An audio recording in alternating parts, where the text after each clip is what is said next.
लाडकी बहीण योजनेवरील टीकेला शिवसेनेनं जोरदार उत्तर दिलंय। विरोधकांनी लाडकी बहीण योजनेची धास्ती घेतलेली आहे असं अरुण सावंत म्हणाले।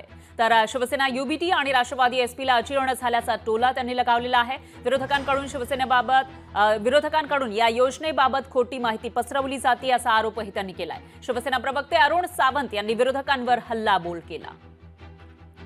महाविकास आघाडीच्या नेत्यांकडून जे काही खोट्या गोष्टी सांगितल्या जात आहेत त्या फक्त आणि फक्त सत्तेच्या लालसेपोटी पसरविल्या जात आहेत आणि यामध्ये जनतेचं खास करून महिलांचं नुकसान होणार आहे। तेव्हा महिलांनी जागरूक राहावं।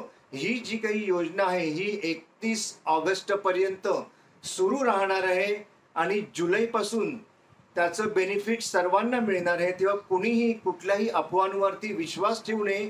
31 ऑगस्ट ही या योजनेची शेवटची तारीख आहे। तोपर्यंत आपण निश्चिंत राहून या योजनेचे फॉर्म भरावेत आणि हिचे योजनेचे फायदे आपण घ्यावेत असं मी आपणास कळकळीचं आवाहन करतो।